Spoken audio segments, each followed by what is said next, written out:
ეს ძრავა არ მუშაობს აალებადი სითხით ან გაზით, არამედ მუშაობს იმ ჰაერით, რომელსაც სუნთქავთ. მაგრამ სანამ ამ ჰაერს მივაცვლით, ჰაერი უნდა შეიკუმშოს. ეს იწვევს რამდენიმე განსხვავებას ამ ძრავასა და ტრადიციულ ცუის ძრავას შორის. სიმძლავრის გამომუშავების თვალსაზრისით, ცუის ძრავა მაქსიმალურ სიმძლავრეს აწარმოებს, მანამ სანამ საწვავის აუზი არ დაიცლება.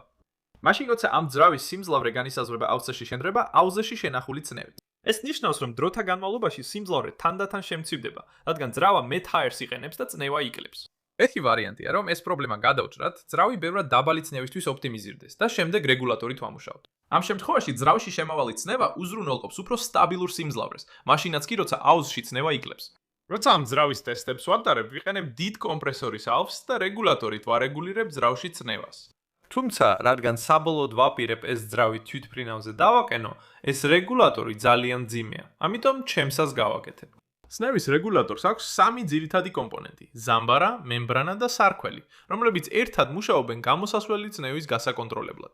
როდესაც ჰაერი მიეწოდება შესასვლელში, ის სარქველის გავლით მიედინება მემბრანაში და შემდეგ მეორე მხარეს გამოდის. და ამ წნევის გამო მემბრანა იწყებს ზევით მოძრაობას, რაც სარქველს ხურავს. ეხლა გამოსავალზე წნევას განსაზღვრავს ზამბარის შეკუმშვის ძალა.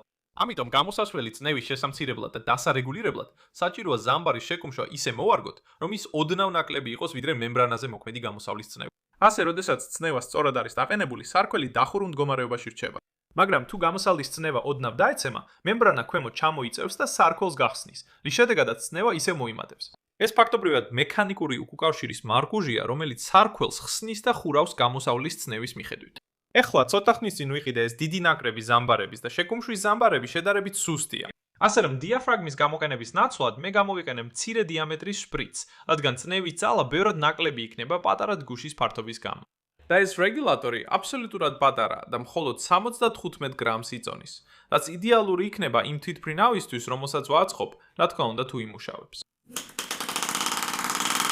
რაც ნაწილობრივ მუშაობს კიდეც. წნევა რეგულირდება, მაგრამ ეს ძრავი პულსირებს. ამის მიზეზი არის შპრიცის მიერ გამოწვეული ხახუნი. დგუშის დასაძრავად დაახლოებით 10 ფსაი წნევის სხვაობაა საჭირო, ასე რომ ვფიქრობ, მემბრანის დიზაინზე უნდა გადავიდე.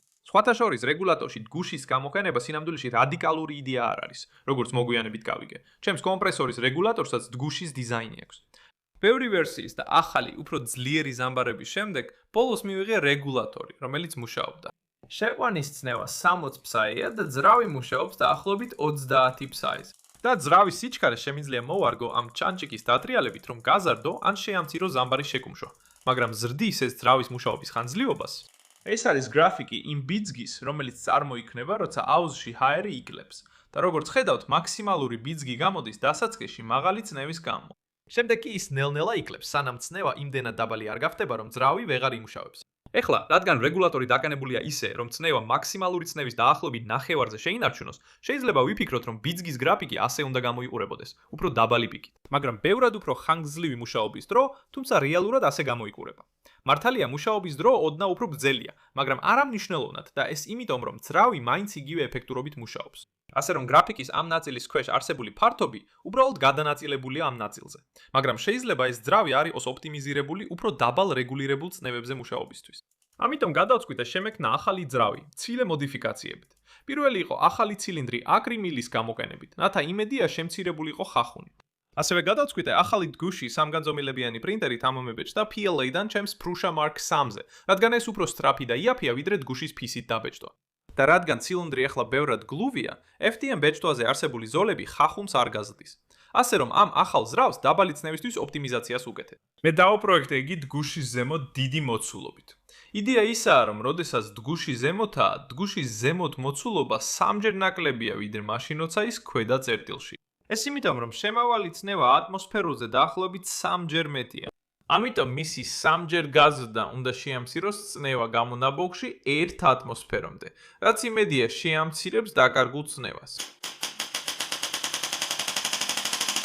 მაგრამ ამ ძრავს ბევრად ნაკლები ბიძგი აქვს ვიდრე ძველს, რაც თავიდან ვერ გავიგე. რადგან დგუში და ცილინდრი ნაკლებ ხახუნს უნდა ქმნიდეს, ასევე გაფართოების მოცულობის გამო თითო ციკლზე მეტ ჰაერს იყენებს, რაც ძალას უნდა ზრდიდეს. მაგრამ მე მივხვდი. მეორე მთავარი სულება ამ ძრავში არის ზამბარა ცილინდრის თავში, რომელიც ცოტა ხნის წინ დავამატე, რადგან ის ეხმარება ბურთულიან სარქველს დახურულ მდგომარეობაში დარჩენაში, როდესაც ჯგუში მას არ ხსნის. ორი ძრავის შენელებული კადრების ყურებისას დიდ განსხვავებას ვერ ხედავ მათ შორის. მაგრამ თუ კადრებით გავაანალიზებთ, ნახავთ შესასვლელ სარქველს ზამბარის გარეშე. ის ოდნავ უფრო დიდხანს რჩება ღია, რაც ცილინდრში მეტი ჰაერის შეშვებას იძლევა. თუმცა ეს ნაკლებად ეფექტურად ჩანს, რადგან მეტი ჰაერი იკარგება გამონაბოლქვის არხებიდან. თუმცა ეხლა ვფიქრობ, რომ ჩემს გაფართოების დიზაინს შეიძლება ფარული არაეფექტურობა ჰქონდეს.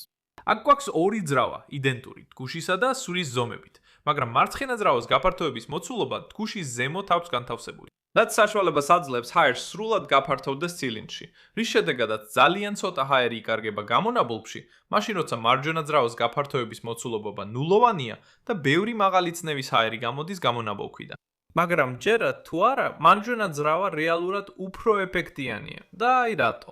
როდესაც მარცხენა ძრავა აღწევს თავის სლის ზედა წერტილს, შემშვების არქველი იღება და ცილინდრში დაახლოებით 10 კუბური სანტიმეტრი ჰაერი შედის. მაგრამ იმისთვის, რომ მარჯვენა ძრავამ იგივე მოცულობის ჰაერი გამოიყენოს, ჯგუში უნდა ჩამოწიოს ქვემოთ. ასე რომ ეხლა ორივე შემშვების სარქველი დახურულია და თითოეულმა ძრავამ გამოიყენა იგივე 10 კუბური სანტიმეტრი ჰაერი. თუმცა მარჯვენა ძრავა ბევრად მეტ ბრუნვის მომენტს აწარმოებს მისი საკრანკე ლილვის კუთხის გამო. და მაშინაც კი, როცა მარცხენა ძრავა იმავე საკრანკე კუთხემდე ბრუნავს, ცილინდრში წნევა უკვე შემცირებულია. ამიტომ ბრუნვის მომენტი მაინც ნაკლებია მთელ ბრუნვაზე. მარჯვენა ძრავა იგივე მოცულობის ჰაერს მოიხმარს, მაგრამ დაახლოებით ორჯერ მეტ ბრუნვის მომენტს აწარმოებს, ვიდრე მარცხენა ძრავა. რაც თავიდან შეიძლება უცნაურად მოგეჩვენოთ, მაგრამ ეს ყველაფერი უკავშირდება წნევის გაფართოების და საკრანკე შაფტის კუთხის წანაცვლების შესაბამისობას. ამიტომ ავაწყო ეს ახალი ძრავა, რომელსაც ზამბარა არ აქვს და ჯგუში თითქმის ეხება ცილინდრის ზედა ნაწილს თავის უმაღლეს წერტილში. ასევე დავამატე ეს 2 მმ-იანი სარეგულირებელი ხრახნი ჯგურზე, წინა ფოლადის ღერის ნაცვლად, რათა მარტივად შეეძლო სარკმლის გახსნა დახურვის დროის რეგულირება. მაგრამ სანამ მონაცემებს გადავხედავთ, მოდით ვისაუბროთ იმ ინტერნეტ მონაცემებზე, რომლებიც თქვენზე იკრიბება და როგორ შეუძლია ამ ვიდეოს სპონსორს Incognis დახმარება.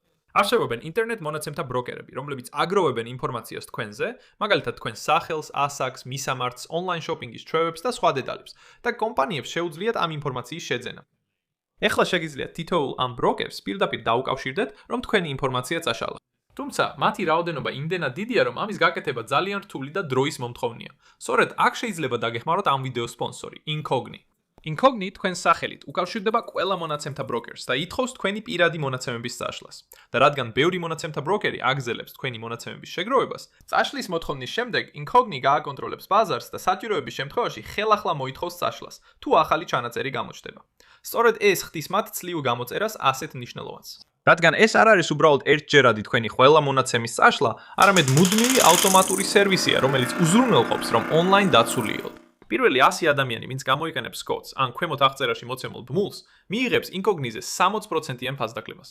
მადლობა Incognis ამ ვიდეოს დაფინანსებისთვის და გადადით ქვემოთ აღწერაში მოცემულ ბმულზე და გაეცანით Incognis.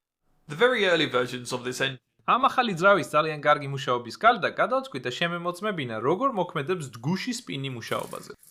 აქ არის ერთ-ერთი პირველი ბიძგის ტესტი, სადაც ბიძგი წნევის კლებასთან ერთად ხაზოვნად ცირდება. მაგრამ ნახეთ რა ხდება თუ ფინს მხოლოდ 0.1 მმ-ით შევამცირებ. ეს მნიშვნელოვნად ამცირებს პიკური ბიძგის ძალას, მაგრამ ასევე ზრდის მუშაობის ხაზხანგრძლივობას. და რაც ჩემთვის საინტერესოა, ეს მრუდის გასწორება უფრო მაღალი წნევების დროს. ყველა ეს ბიძგის ტესტი ჩატარდა 2 ლიტრიანი სასმელის ბოთლით, რომელიც 60 ფსაიმდე იყო დაძნეხილი. და ეს იმიტომ, რომ როცა ამ ძრავის ადრეულ ვერსიებს ტესტავდი, ამ ბოთლებს ჩემს საძინებელში წნევას უმატებდი. ასე რომ უსაფრთხოების მიზნით არ მინდოდა რომელიმე მათგანი აფეთქებულიყო და ვიფიქრე, რომ 60 ფსაი უსაფრთხო საკონტროლო ცვლადი იქნებოდა. მაგრამ ეხლა, როცა ამ ბიძგის გრაფიკს უყურებ, მაინტერესებს რა მოხდება თუ უფრო მაღალ წნევებს ვცდით. მოდი ტესტები 100 ფსიზე ჩავატაროთ.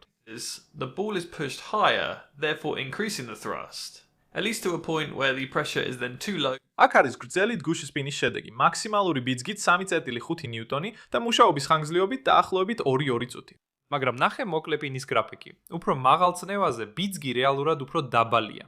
ამ ძრავის ძალიან ადრეულ ვერსიებში ცილინდრის თავში დაბეჭდილი იყო მოხრილი არხები, რათა ბურთის გარშემო ჰაერის უკეთესად მოძრაობა ყოფილიყო შესაძლებელი. მაგრამ აღმოაჩინე, რომ ეს უცნაურ გაუმართავობებს იწვევდა. Increasing the pressure. But this new engine is produced როდესაც სარქოლში ბურთი ძალიან მაგლა აისრებოდა და წამით ჰაერში ლივლივებდა, მის გარშემო მაღალი სიჩქარის ჰაერის ნაკადების გამო. და იმ დროს ამის თავიდან ასაცილებლად ზამბარები არ მქონდა, ამიტომ ცილინდრის თავის შიდა დიამეტრი ისე დავაპროექტე, რომ ოდნავ მეტი ყოფილიყო ვიდრე ბურთი. ასე ჰაერი, რომელიც ძრავში შედიოდა, ბურთს სარქვე უკან სარქოლში უკან უბიძგებდა და ეს ძალა საკმარისი იყო იმისთვის, რომ ძრავი გადაბრუნებულ მდგომარეობაშიც ემუშავა. Engine will fly. What happens if we make a two-cylinder? მაგრამ უახლეს ძრავში ძალა მოდის იმით, რომ ბურთი სარქველიდან იწევა მაშინ, როცა დგუგუში მას ეჯახება. ამიტომ მაღალი წნევის დროს ჰაერის ნაკადის მიერ გამოწვეული ქვედა მიმართულების ძალა ბევრად უფრო ძლიერია. შესაბამისად, ბურთი ისე მაღლა აღარ იწევა და ძრავში ნაკლები ჰაერი შედის, ხოლო როცა წნევა ნელ-ნელა იკლებს, ბურთი უფრო მაღლა იწევა. შესაბამისად, ბიძგი იზრდება მინიმუმ იმ წერტილამდე, სადაც წნევა უკვე ძალიან დაბალია ძრავის ბრუნის სიჩქარის შესანარჩუნებლად. ასე რომ ეს თითქმის თვითრეგულირებადი ბიძგის გამომუშავებას გავს, რომელიც პირდაპირ ცილინდრის თავშია ჩაშენებული, გარე წნევის რეგვის რეგულატორის გარეშე. და კიდე ცოტა დამატებითი რეგულირებით, ვფიქრობ ამ ხაზს კიდევ უფრო გავასწორებთ, რაც იდეალური იქნება თვითფრინავის ფრენისთვის. ეხლა ვიცი, რომ ამ ძრავს ძველ ძრავებთან ნამდვილად ვერ შევადარეთ, რადგან ერთ-ერთი საკონტროლო ცვალდი შევცვალეთ წნევის გაზრდით. მაგრამ ეს ახალი ძრავი ეფექტურობის მაჩვენებელი 214 ნიუტონ-წამს აღწევს, რაც წინა ძრავასთან შედარებით ბევრად მეტია. ჩემს ბოლო ვიდეოში ეს დაახლოებით 2-ჯერ მეტია და წინა ჯერთან შედარებითაც. მე გავაკეთე ჰაერზე მომუშავე თვითფრინავი, რომელიც დაახლოებით 10-ჯერ უფრო ძლიერი იყო იმ ძველ ძრავაზე და ის შეძლო ჰორიზონტალური ფრენის შენარჩუნება. ასე რომ ძალიან გამიკვირდება თუ ეს რამე არ გაფრინდება. ეხლა მიუხედავად იმისა, რომ ვფიქრობ ეს ძრავი გაფრინდება, რა მოხდება თუ 2-ცილინდრიან ვერსიას გავაკეთებთ? ამის მიღწევის ყველაზე მარტივი გზა არის უბრალოდ ორი ძრავის ერთმანეთის საპირისპირო დაყენება, რომ ორივეს ერთი და იგივე კრანკშაფტი ჰქონდეს. ამის გასაკეთებლად მომიწია ამ დამაკავშირებელი ღეროების დაბეჭდვა, რომლებიც ოდნავ მოღნულია, რათა ისინი ერთსა და იმავე ღეროზე ცენტრში მიეწყვიონ. ამავე დროს ისინი გუშებთან სწორ ხაზშია და კრანკეისში ჯდება. ზუსტად ისე როგორც ერთცილინდრიანი ვერსია, მაგრამ საპირისპირო მიმართულებით. შემდეგი ნაბიჯია ცილინდრებისა და პისტონების მიმაგრება, რომლებიც ძირითადად იგივეა, რაც ერთცილინდრიან ძრავში, გარდა ცილინდრის თავის. რადგან ისინი ერთმანეთთან შეერთებული ჰაერის კოლექტორს, რომელიც იმავე ხაზში და ამ შემდეგ ბურთულიანი სარქველები შეიძლება ჩაასვათ თითოეული ცილინდრის თავში სამგანზომილებიანი პრინტერით დაბეჭდილი ხრახნიანი თავსახური, რათა ჰერმეტულად იყოს დახურული. კარგი, ყოველ შემთხვევაში უფრო ჰერმეტულად ვიდრე ჰაერის კოლექტორი, რომელიც საკმაოდ ბევრ ჰაერს იწვევდა ორგოლების გავლით ოდნავ თავისუფალი კონსტრუქციის გამო, მაგრამ ეს მოგვიანებით შეიძლება გამოიყენოს. მოდით ნახოთ იმუშავებს თუ არა.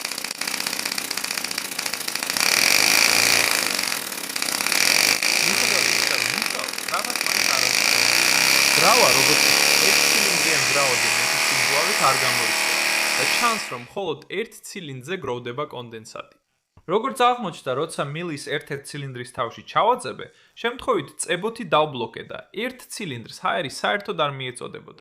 ახალი ცილინდრის თავით და ჰაერის კოლექტორით ძრავა ახლა სრულად ჰერმეტული იყო და ბევრად უკეთ ჟღერდა. I think I know what I'm going to stick on a plane. Thank you very much for watching.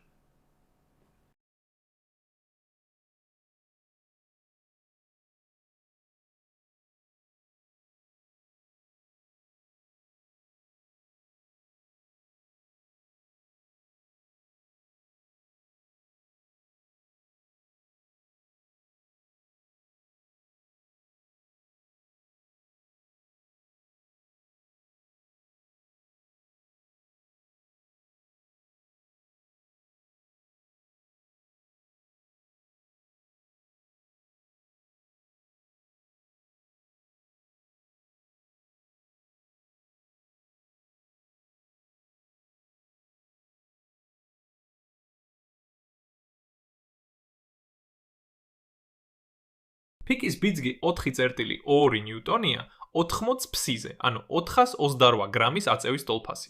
ამ ძრავს აქვს სიმძლავრისა და წონის თითქმის 10 ერთთან შეფარდება, რაც შეიძლება შესანიშნავი ვარიანტი იყოს დრაგსტერისთვის, მაგრამ ეფექტურობა თითქმის 2-ჯერ ნაკლებია ერთცილინდრიან ძრავთან შედარებით. მგონია ვიცით ას დავაღენებ თვითფრინავზე. დიდი მადლობა ყურებისთვის.